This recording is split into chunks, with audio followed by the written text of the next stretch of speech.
जिस तरह से चीन पीओके में पाक के साथ मिलकर नापाक हरकतें कर रहा है, अब उसका जवाब भी उसी तरह से दिया गया है।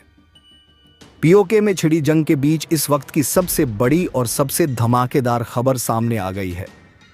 बीते 3 दिनों से जिस तरीके से भारत एक के बाद एक बड़े सैन्य कदम उठाकर के पूरे पीओके से सटे इलाकों की तस्वीर बदल रहा है, उसी सिलसिले में इस वक्त एक ऐसी खबर सामने आ रही है जिसने न सिर्फ पीओके बल्कि पूरी दुनिया के सियासी और सैनिक गलियारों में हलचल मचा दी है। अब तक चीन पीओके के ऊपर कम ऊंचाई पर अपनी फाइटर जेट उड़ा के देर रात दबाव बनाने की कोशिश कर रहा था, डर पैदा करने और भारत की प्रतिक्रिया परखने की कोशिश कर रहा था। लेकिन जिस घटना की पुष्टि इस वक्त हो चुकी है, उसने पूरा समीकरण उलट दिया है। भारत ने तुरंत प्रतिक्रिया देते हुए पूरे सेक्टर में हाई अलर्ट घोषित कर दिया। वायुसेना के फॉरवर्ड बेस सक्रिय कर दिए गए, एयर डिफेंस सिस्टम पूरी तरह से तैनात कर दिए गए और निगरानी के सभी साधनों को अधिकतम स्तर पर कार्यरत कर दिया गया। यह सिर्फ एक सामान्य प्रतिक्रिया नहीं थी, बल्कि एक स्पष्ट संकेत था कि भारत अब किसी भी प्रकार की सीमा उल्लंघन या सैन्य दबाव को हल्के में लेने के मूड में नहीं है। इसके साथ ही भारत ने चीन को सख्त चेतावनी दी कि यदि उसके फाइटर जेट भारतीय संवेदनशील क्षेत्र में प्रवेश करने की कोशिश करते हैं तो इसका सीधा और कड़ा जवाब दिया जाएगा। यह चेतावनी केवल सार्वजनिक मंचों या मीडिया के माध्यम से नहीं दी गई, बल्कि सैन्य चैनलों के जरिए सीधे चीन तक पहुंचाई गई, जो यह दर्शाता है कि भारत इस मामले को कितनी गंभीरता से ले रहा था। हालांकि चीन ने इस चेतावनी को अपेक्षित गंभीरता से नहीं लिया। पिछले कुछ हफ्तों में चीन की गतिविधियां पीओके क्षेत्र में लगातार बढ़ती रही हैं। वह इस क्षेत्र को न केवल सामरिक दृष्टि से महत्वपूर्ण मानता है, बल्कि इसे अपने क्षेत्रीय प्रभाव को बढ़ाने के लिए एक मंच के रूप में भी उपयोग कर रहा है। हवाई जासूसी, निगरानी उड़ाने और दबाव बनाने की रणनीति उसके इस व्यापक दृष्टिकोण का हिस्सा है। लेकिन इस बार उसका यह आक्रामक रुख उसे एक ऐसे मोड़ पर ले आया जहां स्थिति नियंत्रण से बाहर होती दिखाई दे रही है। भारत ने जब देखा कि चेतावनी के बावजूद चीनी गतिविधियां कम नहीं हो रही हैं, तब उसने अपने रुख को और सख्त कर दिया। भारतीय वायुसेना ने न केवल अपने लड़ाकू विमानों को हवा में तैनात किया, बल्कि उन्हें स्पष्ट आदेश दिए गए कि किसी भी संदिग्ध गतिविधि का तुरंत जवाब दिया जाए। इसके साथ ही सीमा पर तैनात थलसेना की इकाइयों को भी अलर्ट पर रखा गया और उन्हें हर संभावित स्थिति के लिए तैयार रहने को कहा गया। यह एक संयुक्त सैन्य तैयारी थी जो यह दर्शाती है कि भारत अब केवल रक्षात्मक मुद्रा में नहीं है, बल्कि आवश्यकता पड़ने पर आक्रामक कदम उठाने के लिए भी तैयार है। इस पूरे घटनाक्रम का एक महत्वपूर्ण पहलू यह भी है कि भारत ने अपनी कूटनीतिक रणनीति को भी समानांतर रूप से सक्रिय रखा। अंतर्राष्ट्रीय मंचों पर इस मुद्दे को उठाया गया और यह स्पष्ट किया गया कि चीन की यह गतिविधि क्षेत्रीय स्थिरता के लिए खतरा है। भारत ने यह भी संकेत दिया कि यदि इस तरह की गतिविधियां जारी रहती हैं तो इसका प्रभाव केवल द्विपक्षीय संबंधों तक सीमित नहीं रहेगा, बल्कि व्यापक क्षेत्रीय सुरक्षा पर भी पड़ेगा। यह एक रणनीतिक कदम था जिससे चीन पर अंतर्राष्ट्रीय दबाव बनाया जा सके। दूसरी ओर चीन की रणनीति को समझना भी आवश्यक है। वह लंबे समय से सैलामी स्लाइसिंग की नीति अपनाता रहा है, जिसमें वह छोटे छोटे कदमों के जरिए अपने प्रभाव को बढ़ाता है, बिना किसी बड़े टकराव के। लेकिन इस बार उसकी यह रणनीति भारत के सख्त रुख के कारण चुनौती में पड़ गई है। भारत ने स्पष्ट कर दिया है कि अब इस तरह की किसी भी गतिविधि को बर्दाश्त नहीं किया जाएगा, चाहे वह कितनी ही छोटी क्यों न हो। यह बदलाव भारत की रणनीतिक सोच में एक महत्वपूर्ण परिवर्तन को दर्शाता है। स्थिति की गंभीरता को देखते हुए यह कहना गलत नहीं होगा कि दोनों देशों के बीच तनाव एक ऐसे स्तर पर पहुंच चुका है जहां से पीछे हटना आसान नहीं है। हालांकि दोनों ही देश यह भी जानते हैं कि पूर्ण सैन्य टकराव के परिणाम अत्यंत गंभीर हो सकते हैं। यही कारण है कि जहां एक ओर सैन्य तैयारियां अपने चरम पर हैं, वहीं दूसरी ओर कूटनीतिक चैनल भी खुले रखे गए हैं। लेकिन वर्तमान परिस्थिति में यह स्पष्ट है कि भारत ने अपनी स्थिति को लेकर कोई भी अस्पष्टता नहीं छोड़ी है। इस पूरे घटनाक्रम ने एक बार फिर यह साबित कर दिया है कि आधुनिक युद्ध केवल बंदूकों और मिसाइलों से नहीं लड़े जाते, बल्कि इसमें मनोवैज्ञानिक, कूटनीतिक और तकनीकी सभी पहलू शामिल होते हैं। भारत ने जिस तरह से इस स्थिति को संभाला है, वह उसकी बहुआयामी रणनीति को दर्शाता है। उसने न केवल सैन्य स्तर पर मजबूती दिखाई बल्कि कूटनीतिक और रणनीतिक स्तर पर भी अपनी स्थिति को स्पष्ट किया। ताजा जानकारी के अनुसार इस वक्त चीन के इन्हीं 4 फाइटर जेट ने एक बार फिर से पीओके को उसी लॉल्टीट्यूड को चुनते हुए उड़ान भरी। इस बार इनकी ट्रैकरी स्पीड और दिशा से साफ इशारा मिल रहा था कि वे महज दूर से रूटीन फ्लाई पास्ट नहीं कर रहे हैं, बल्कि संवेदनशील क्षेत्र की ओर और ज्यादा खिसकने की कोशिश कर रहे थे। भारतीय रडार और ग्राउंड ऑब्जर्वेशन पोस्ट ने सेकंड टू सेकंड इन मूवमेंट्स को रिकॉर्ड किया और कुछ हीप्लों में साफ हो गया कि यह 1-2 नहीं बल्कि सीधे 4 फाइटर जेट उस एरिया की तरफ बढ़ रहे हैं जिसे भारत ने पहले ही नो टॉलरेंस जोन बता दिया था। जैसे ही चीनी जेट्स का रुख इस निर्धारित रेड जोन की ओर मुड़ता है, भारत के एयर डिफेंस सिस्टम की कमान तुरंत सक्रिय मोड पर पड़ गई। कंट्रोल रूम में बैठे कमांडर्स के सामने कुछ ही सेकंड में वह मुश्किल फैसला था जिसके आधार पर यह तय होना था कि क्या अब सिर्फ चेतावनी दी जाएगी या फिर वो कदम उठेगा जिसकी धमकी भारत ने पहले ही और नसीहत चीन को दे दी थी। लेकिन इस बार भारत ने अपने शब्दों को कार्यवाही में बदलने में कोई देरी नहीं की। जैसे ही इंटेलिजेंस और तकनीकी डाटा से यह कंफर्म हुआ कि कम से कम एक चीनी फाइटर जेट भारतीय सुरक्षा सीमा की ओर खतरनाक तरीके से झुकाव ले चुका है, भारत ने एयर डिफेंस सिस्टम्स ने लॉक कर हासिल किया और कुछ ही क्षणों में मिसाइल दाग दी गई। कुछ ही सेकंड के बाद आसमान में एक तेजदार धमाके की आवाज गुनी और वह फाइटर जेट जो अब तक पीओके के ऊपर दादागिरी दिखाने की कोशिश में थे, आग के गोले में तब्दील होकर के गिरने लगे। यहां घटना जितनी तेजी से हुई उसका असर उतना ही गहरा और दूरगामी होने वाला है। यह पहली बार है जब पीओके के नजदीक इस तरीके की खुली कार्रवाई में भारत ने चीन के फाइटर जेट को सीधे मार गिराया है। बाकी 3 जेट ने यहां मंजर अपनी आंखों से देखा और तुरंत दिशा बदलते हुए तेजी से उस क्षेत्र से निकल गए। भारत का संदेश सिर्फ चेतावनी की भाषा में नहीं बल्कि अब जलते हुए मलबे और आसमान में उड़ते धुएं के रूप में साफ दिख रहा है। इस एक कार्रवाई ने बीजिंग से लेकर के इस्लामाबाद दोनों राजधानियों के पावर कॉरिडोर में हड़कंप मचा दिया है। चीन को यह भरोसा नहीं था कि भारत इतनी जल्दी और इतने निर्णायक तरीके से उसके फाइटर जेट को इस तरीके से टारगेट कर देगा। उसके लग रहा था कि भारत महज चेतावनी देगा, शायद रेडियो मैसेज जारी करेगा या फिर बाद में कड़ी आपत्ति दर्ज करेगा। लेकिन भारत ने जो किया उसने चीन के सैन्य और राजनीतिक प्रतिष्ठा को इस वक्त हिला करके रख दिया है। पीओके के आसमान में घटित हुई यह घटना केवल एक सैन्य कार्रवाई भर नहीं थी, बल्कि यह शक्ति, रणनीति और संप्रभुता के स्पष्ट प्रदर्शन का वह क्षण था जिसने पूरे क्षेत्रीय समीकरण को झकझोर कर रख दिया। भारतीय एयर डिफेंस सिस्टम्स द्वारा लक्ष्य को लॉक करना और कुछ ही क्षणों में मिसाइल दाग देना यह दर्शाता है कि देश की रक्षा प्रणाली न केवल तकनीकी रूप से अत्याधुनिक है बल्कि निर्णय लेने की क्षमता में भी अब कोई हिचकिचाहट शेष नहीं रह गई है। जैसे ही मिसाइल अपने लक्ष्य की ओर बढ़ी और कुछ ही सेकंड के भीतर आसमान में तेज धमाके की गूंज सुनाई दी, वह दृश्य केवल एक सैन्य सफलता नहीं बल्कि एक सख्त संदेश था। अब भारत केवल प्रतिक्रिया नहीं देता बल्कि निर्णायक कार्रवाई करता है। वह फाइटर जेट जो अब तक पीओके के ऊपर अपनी मौजूदगी के जरिए दबाव बनाने की कोशिश कर रहे थे, अचानक आग के गोले में बदलकर धरती की ओर गिरने लगे और इसी के साथ शक्ति संतुलन का पूरा परिदृश्य बदल गया। इस घटना की गति जितनी तीव्र थी, उसका प्रभाव उससे कहीं अधिक गहरा और दीर्घकालिक होने वाला है, क्योंकि यह पहली बार है जब इस तरह खुले तौर पर भारत ने चीन के फाइटर जेट को निशाना बनाकर मार गिराया है, वह भी ऐसे क्षेत्र में जो पहले से ही संवेदनशील और विवादित रहा है। इस कार्रवाई ने न केवल सैन्य दृष्टि से बल्कि कूटनीतिक स्तर पर भी एक नई रेखा खींच दी है, जिसे पार करने की कीमत अब पहले से कहीं अधिक भारी हो सकती है। बाकी 3 जेट्स ने जब अपने साथी विमान को हवा में जलते और गिरते देखा तो उन्होंने बिना समय गंवाए दिशा बदल ली और तेजी से उस क्षेत्र से बाहर निकल गए, जो इस बात का स्पष्ट संकेत था कि भारत की प्रतिक्रिया ने तत्काल प्रभाव पैदा किया। यह केवल एक चेतावनी नहीं थी, यह एक सजीव दृश्य प्रमाण था कि भारत अपनी सीमाओं और हितों की रक्षा के लिए अब किसी भी स्तर तक जा सकता है। आसमान में उड़ता धुआं और जमीन पर गिरता मलबा एक ऐसी भाषा में संदेश दे रहा था जिसे न तो अनदेखा किया जा सकता था और न ही गलत समझा जा सकता था।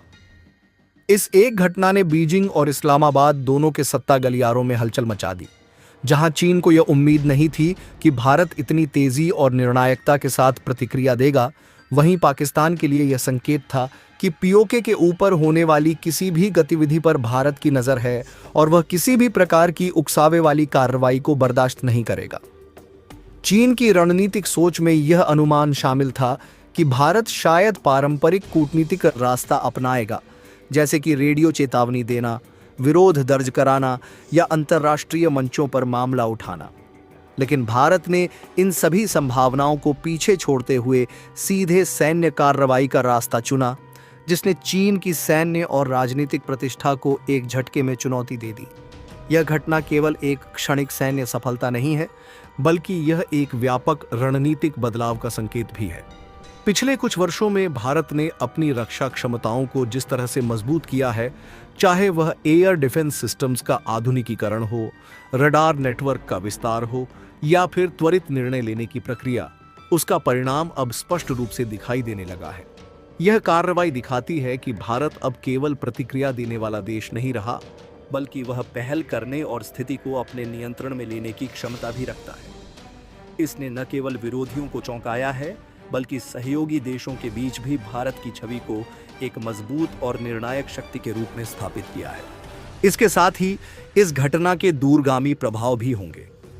क्षेत्रीय सुरक्षा समीकरण में अब एक नया अध्याय जुड़ चुका है, जहां किसी भी प्रकार की हवाई गतिविधि या सैन्य परीक्षण को भारत की प्रतिक्रिया के संदर्भ में देखा जाएगा। चीन के लिए यह एक स्पष्ट संकेत है कि उसकी सैन्य उपस्थिति या दबाव की रणनीति हर बार सफल नहीं होगी और उसे अपने कदम सोच समझकर उठाने होंगे।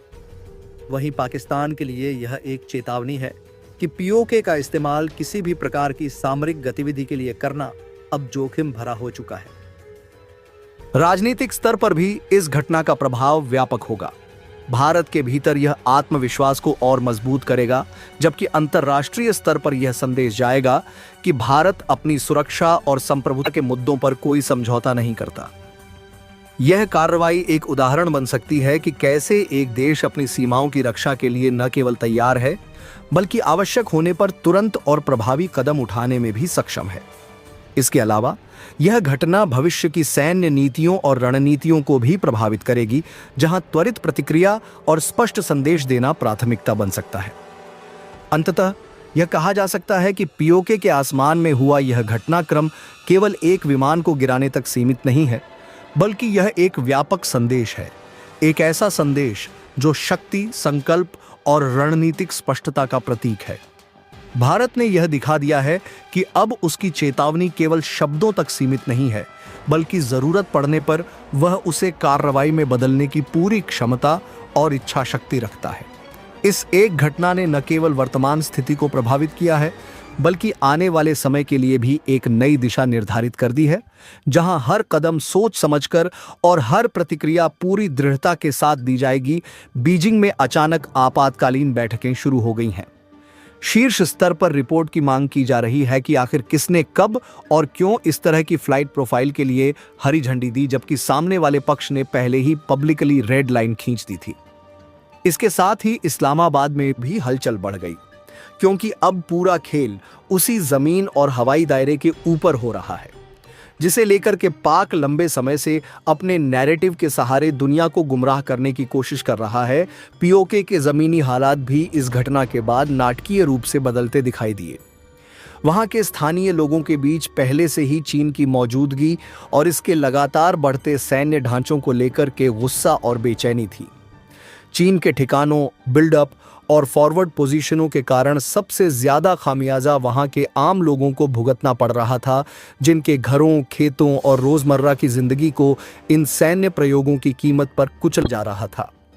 ऐसे में जैसे ही यह खबर फैली कि भारत ने चीन के फाइटर जेट को उसी के हवाई दायरे में निपटा दिया है जहां से पिछले दिनों डर और दहशत की फैक्ट्री चलाई जा रही थी, तो पीओके के कई हिस्सों में अलग अलग तरीके की फुसफुसाहट शुरू हो गई। कई लोग यह खुलकर कहने लगे कि आखिरकार भारत ने वह कदम उठाया जिससे उनकी उम्मीद थी, और वे खुले तौर पर यह मांग करने लगे कि उन्हें जल्द से जल्द भारत में शामिल किया जाए, क्योंकि यह उनकी सुरक्षा और स्थिरता की एकमात्र सच्ची गारंटी है। भारत की तरफ से इस घटनाक्रम के बाद लाइन और भी साफ हो गई। आधिकारिक स्तर पर यह दोहराया जा रहा है कि इस हवाई क्षेत्र और इस विभाग पर चीन का किसी भी तरीके का अधिकार नहीं है। यह पूरा इलाका अवैध कब्जे, गलत मंशा और छुपे हुए सैन्य खेलों का मैदान बनने जा रहा है। भारत और चीन के बीच बढ़ता तनाव अब एक ऐसे मोड़ पर पहुंच चुका है जहां हर कदम बेहद रणनीतिक, सतर्क और निर्णायक बन चुका है। हालिया घटनाक्रमों ने स्पष्ट कर दिया है कि भारत अब केवल प्रतिक्रिया देने की स्थिति में नहीं, बल्कि सक्रिय रूप से अपने सामरिक हितों की रक्षा करने के लिए पूरी तरह तैयार है। सीमा पर तैनात भारतीय सेना और बीएसएफ की यूनिट्स को हाई अलर्ट पर रखा गया है, जिससे किसी भी अप्रत्याशित गतिविधि का तत्काल जवाब दिया जा सके। यह केवल एक सामान्य सतर्कता नहीं है, बल्कि एक सुविचारित बहुस्तरीय रक्षा तैयारी का हिस्सा है, जिसमें हर सैनिक, हर उपकरण और हर रणनीतिक बिंदु को युद्ध स्तर की तत्परता में रखा गया है। इसके साथ ही भारतीय वायुसेना को भी फुल ऑपरेशनल रेडीनेस में रखा गया है, जो इस बात का संकेत है कि भारत किसी भी संभावित हवाई खतरे या आक्रामकता का तुरंत और प्रभावी जवाब देने के लिए तैयार है। देश के कई महत्वपूर्ण एयरबेसों पर फाइटर स्क्वाड्रन को रनवे के बेहद करीब स्टैंड बाय पर तैनात किया गया है, जिससे वे कुछ ही मिनटों में उड़ान भरकर किसी भी दिशा में कार्रवाई कर सकें। यह तैयारी केवल रक्षात्मक नहीं, बल्कि स्पष्ट रूप से आक्रामक प्रतिक्रिया की क्षमता को भी दर्शाती है। दूसरी ओर चीन की प्रतिक्रिया इस पूरे घटनाक्रम में काफी विरोधाभासी और दबाव में दिखाई देती है। उसकी सरकारी मीडिया और आधिकारिक प्रवक्ताओं के बयान एक ओर जहां आक्रामकता और धमकी से भरे हुए हैं, वहीं दूसरी ओर उनमें एक प्रकार की असहजता और असुरक्षा भी झलकती है। चीन ने यह दावा किया है कि आने वाले 24 घंटों में वह एक बड़ा जवाबी कदम उठाएगा, विशेष रूप से पीओके क्षेत्र को लेकर, जो इस पूरे भू राजनीतिक समीकरण को और अधिक जटिल बना देता है। हालांकि विशेषज्ञों का मानना है कि इस तरह की बयानबाजी अधिकतर मनोवैज्ञानिक दबाव बनाने की रणनीति का हिस्सा होती है, जिससे विरोधी पक्ष को अस्थिर किया जा सके। लेकिन इस बार स्थिति कुछ अलग नजर आ रही है, क्योंकि भारत की तैयारियों और दृढ़ रुख ने चीन की पारंपरिक रणनीतियों को काफी हद तक निष्प्रभावी कर दिया है। पीओके के ऊपर चीन की कथित फ्री मूवमेंट की क्षमता पर भी अब गंभीर सवाल खड़े हो गए हैं। पहले जहां चीन और पाकिस्तान के बीच सैन्य और सामरिक सहयोग को लेकर कई आशंकाएं जताई जाती थीं, वहीं अब भारत की सख्त निगरानी और सक्रिय रणनीति के कारण उस सहयोग की वास्तविक प्रभावशीलता पर संदेह पैदा हो गया है। भारत ने न केवल अपनी सीमा सुरक्षा को मजबूत किया है, बल्कि क्षेत्रीय संतुलन को बनाए रखने के लिए भी कई निर्णायक कदम उठाए हैं। इस पूरे परिदृश्य में एक और महत्वपूर्ण पहलू यह है कि चीन ने अपने कुछ एयरफोर्स एसेट्स को हाई अलर्ट पर रखते हुए पाकिस्तान की दिशा में मूव किया है, जो इस बात का संकेत देता है कि वह किसी संभावित संयुक्त प्रतिक्रिया की तैयारी कर रहा है। हालांकि यह कदम भी कई रणनीतिक जोखिमों से भरा हुआ है, क्योंकि इससे क्षेत्रीय तनाव और अधिक बढ़ सकता है और अंतर्राष्ट्रीय स्तर पर भी चीन की स्थिति पर असर पड़ सकता है। भारत की वर्तमान रणनीति केवल सैन्य शक्ति के प्रदर्शन तक सीमित नहीं है, बल्कि इसमें कूटनीतिक, तकनीकी और मनोवैज्ञानिक आयाम भी शामिल हैं। अंतर्राष्ट्रीय मंचों पर भारत लगातार अपने पक्ष को मजबूती से रख रहा है और यह सुनिश्चित कर रहा है कि वैश्विक समुदाय इस पूरे घटनाक्रम को संतुलित दृष्टिकोण से देखे। इसके साथ ही भारत ने अपनी खुफिया और निगरानी क्षमताओं को भी काफी मजबूत किया है, जिससे किसी भी प्रकार की गतिविधि को पहले ही भांपा जा सके और समय रहते उसका जवाब दिया जा सके। यह एक आधुनिक युद्ध रणनीति का हिस्सा है, जहां केवल हथियारों की ताकत ही नहीं, बल्कि सूचना और समय की समझ भी उतनी ही महत्वपूर्ण होती है। चीन की स्थिति इस समय कुछ हद तक दुविधापूर्ण नजर आती है। एक ओर वह अपनी शक्ति और प्रभाव को बनाए रखना चाहता है, वहीं दूसरी ओर भारत की बढ़ती सामरिक क्षमता और स्पष्ट रुख ने उसे सोचने पर मजबूर कर दिया है। उसकी हालिया गतिविधियां यह संकेत देती हैं कि वह सीधे टकराव से बचते हुए भी अपनी उपस्थिति और दबाव बनाए रखना चाहता है। लेकिन इस संतुलन को बनाए रखना आसान नहीं है, खासकर तब जब सामने एक ऐसा देश हो जो न केवल तैयार है, बल्कि आत्मविश्वास के साथ हर चुनौती का सामना करने को भी तत्पर है। इस पूरे घटनाक्रम का सबसे महत्वपूर्ण पहलू यह है कि यह केवल दो देशों के बीच का तनाव नहीं है, बल्कि यह व्यापक क्षेत्रीय और वैश्विक समीकरणों को भी प्रभावित करता है। एशिया में शक्ति संतुलन, अंतर्राष्ट्रीय व्यापार मार्ग, सामरिक गठबंधन और वैश्विक राजनीति, इन सभी पर इसका असर पड़ सकता है।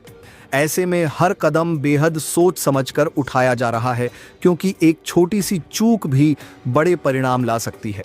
भारत ने जिस प्रकार से अपनी तैयारियों को मजबूत किया है और जिस तरह से वह हर मोर्चे पर सक्रिय नजर आ रहा है, उससे यह स्पष्ट है कि वह अब किसी भी प्रकार की चुनौती को हल्के में लेने के मूड में नहीं है, लेकिन पीओके के ऊपर भारत के सटे हवाई दायरे में उसकी उड़ानें अचानक काफी दूर और काफी ऊपर हो गई हैं।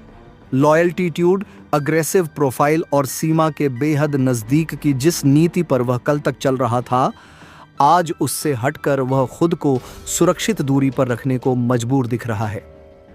यह पूरा घटनाक्रम यूएन पर भी पहुंच चुका है और वहां पर भी चर्चाएं तेज हो चुकी हैं कि चीन का कदम, भारत की चेतावनी और फिर चीन के फैट जेट पर हुई यह घटना, इन सब ने एक नया सवाल खड़ा कर दिया है कि आखिर विवादित और संवेदनशील इलाकों में सैन्य ताकत दिखाने का यह खतरनाक खेल कैसे चीन ने शुरू कर दिया। जानकारी के मुताबिक संयुक्त राष्ट्र के भीतर कुछ प्रभावशाली देशों ने साफ तौर पर संकेत देना शुरू कर दिया है कि यथास्थिति बनाए रखने ही सबसे ज्यादा जरूरी है और किसी भी पक्ष को अब उस रेखा को पार नहीं करना चाहिए जो हालात अनियंत्रित संघर्ष की तरफ बढ़ाए जाए। लेकिन भारत ने अपनी स्थिति बिल्कुल फिर बिना घुमाव फिराव के साफ कर दी है कि पीओके के भीतर या उसके हवाई दायरे में अगर चीन दोबारा इस तरीके की घुसपैठ या उकसावे की कोशिश करेगा तो वहां अपनी सुरक्षा समझौता भारत नहीं करेगा। अगली कार्रवाई इससे भी घातक और बड़ी होगी। इस बीच पीओके के भीतर से आने वाली आवाजों भी पूरी तरीके से एक अलग कहानी को मोड़ दे रही हैं। वहां के बहुत से स्थानीय लोग खुलकर के कह रहे हैं कि वह नहीं चाहते कि उनकी जमीन को कभी ना खत्म होने वाले युद्ध प्रयोगों के लिए लैब बना दिया जाए। कई स्थानों पर बातें सामने आई कि लोग भारत की कार्यवाही को अपनी सुरक्षा कवच के रूप में देख रहे हैं। वे महसूस कर रहे हैं कि जो ताकत आज चीन के फटचिट को गिराने की हिम्मत रख सकती है, वह ताकत कल उनकियों को भी लगातार चल रहे दमन और डर से बाहर निकाल पाएगी। इसलिए यह मांग अब और ज्यादा मुखर होती दिख रही है। पीओके के लोगों को वह अधिकार और पहचान मिले जो भारत के नागरिकों को मिलती है और उन्हें भी उसी लोकतांत्रिक ढांचे में शामिल किया जाए। कुल मिलाकर के माहौल बेहद तनावपूर्ण, लेकिन तस्वीर कुछ हद तक साफ भी है। एक तरफ चीन, जो पीओके को अपने विस्तारवादी एजेंडे का अहम मोर्चा बनाना चाहता था, उसे अब इस बात का अंदाजा साफ लग चुका है कि इलाका अब पहले जैसे सुरक्षित बैकयार्ड नहीं रहा है जहां वह मनचाहा प्रयोग करे, भारत के सामने सीना तान के खड़ा हो सके और भारत उसकी चुपचाप सुनता रहे। दूसरी तरफ भारत ने जैसे पीओके के भीतर चीन के गुप्त बेस कमांडर स्ट्रक्चर और चीनी नेटवर्क पर गहरी चोट करके इस वक्त उसे सीधे चुनौती दे दी है और लगातार अपनी सेनाओं को आगे बढ़ा रहा है। अगले 24 घंटे और भी ज्यादा खास होने जा रहे हैं। अब हवा में भी उसके फाइटर जेट को इस तरीके से नस्तनाबूद करना भारत की ताकत का अद्वितीय नमूना बताया जा रहा है। भारत इस बात का संकेत दे रहा है कि सीमाएं सिर्फ नक्शे की रेखाएं नहीं हैं, बल्कि उनकी संप्रभुता और वास्तविकता और जीवित सीमा है, जिन्हें पार करने की कीमत बहुत भारी हो सकती है। आने वाले 24 घंटे और उसके बाद के कुछ दिन बेहद अहम है, क्योंकि चीन ने जो धमकी शब्दों में दी है, क्या वह उसे अमल में लाने की हिम्मत जुटा पाएगा या फिर भारत की इस निर्णायक कार्रवाई ने उसे सोचने पर मजबूर कर दिया है। दरअसल इस पूरे घटनाक्रम के बाद चीन ने एक अलग तरह की हलचल देखी जा रही है। इस्लामाबाद से लेकर के राजधानी बीजिंग और पीओके तक हर एक जगह साफ मूवमेंट पता चल रही है। ऐसा लग रहा है चीन कुछ बड़ा प्लानिंग करने की कोशिश में है, क्योंकि चीन इस पूरे घटनाक्रम के बाद हाथ पर हाथ रखकर नहीं बैठेगा। अपनी संप्रभुता और अपने एक दबदबे को खोता नजर आ रहा है। भारत पहले ही साफ कर चुका है कि वह युद्ध की पहल नहीं करेगा, लेकिन अगर उसकी सीमा और उसकी हवाई सुरक्षा या उसके सैनिकों पर खतरा पैदा हुआ तो पलक झपकते ही जवाब देगा और पीछे मुड़कर भी नहीं देखेगा। यानी कि हमारा हमला पहला नहीं होगा, लेकिन आखिरी हमला जरूर होगा। और यह बात चीन को बेहतर समझ में आ रही है।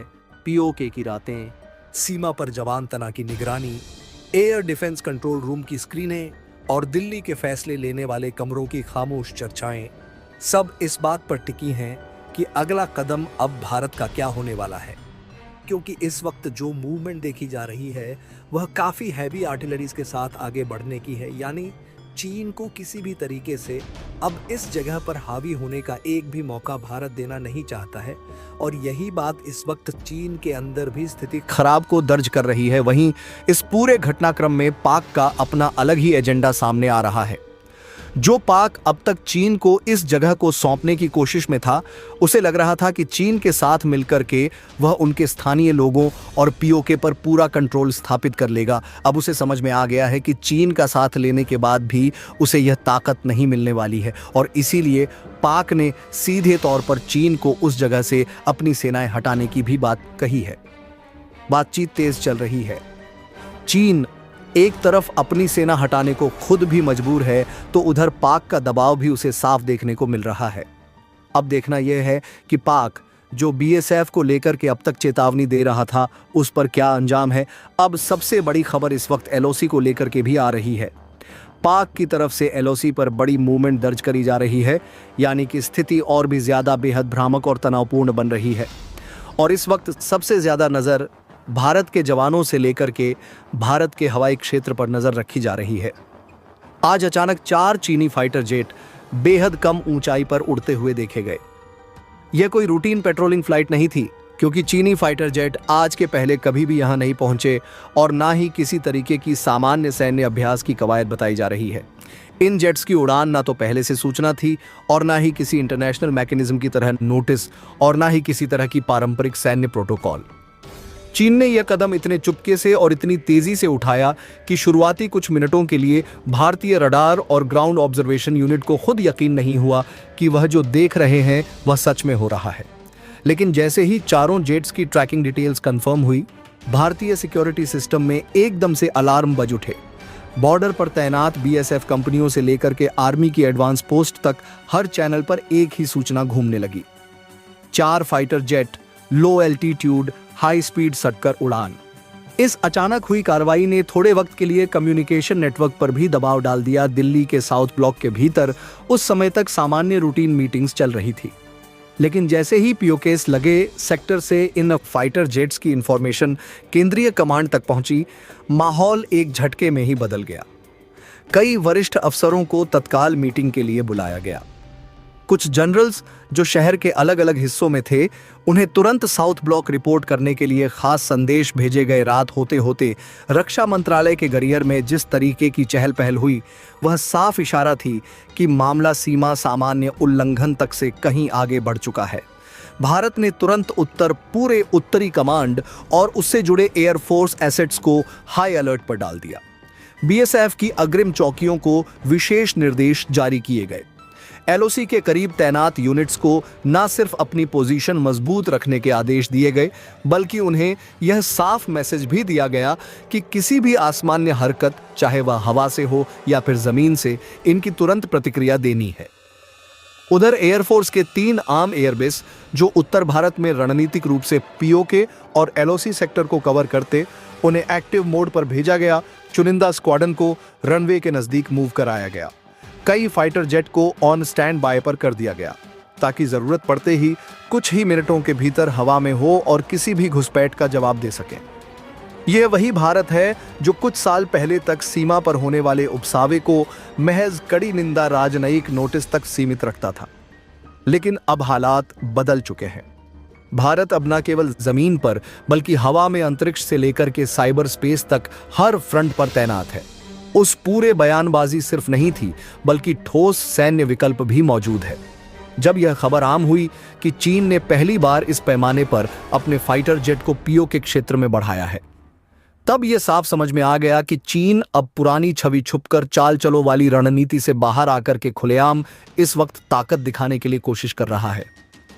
लेकिन क्या यह ताकत दिखाना उसके लिए अब यह फायदेमंद होने वाला है, क्योंकि उसका कदम उठा लिया गया है और इसके बाद से भारत में हलचल मच चुकी है। चीन के इस कदम के पीछे मनोस्थिति भी उतनी ही दिलचस्प और खतरनाक है। पीओके में अपने नेटवर्क पर भारत के सर्जिकल और उसके बाद दीर्घकालिक प्रहार के बाद चीन खुद को बड़ा अपमानित महसूस कर रहा है। उसका बैकफुट पर जाना उसकी बड़ी कमजोरी को उजागर कर रहा है। उसकी वह कहानी जिसमें वह खुद को अनुशासित अजय और अमित शाह एक कदम आगे दिखाता था। पीओके की पहाड़ियों और घाटियों में बिखरे उसके जले हुए टेंट, टूटी हुई संचार लाइनें और भागते हुए सैनिक के पीछे छूटे सामान ने तार तार कर दी है। उसके कई कमांडर या तो मारे गए हैं या फिर भारत की गिरफ्त में आ चुके हैं। उसकी सैन्य राजनीतिक लीडरशिप के बीच एक अजीब सी खींच पैदा कर दी है। ऐसे में चीन अब यह तो ना तो यह मानना चाहता है कि वह पीओके में फेल हो गया है और ना ही वह खुले तौर पर इस हार को स्वीकार कर पा रहा है।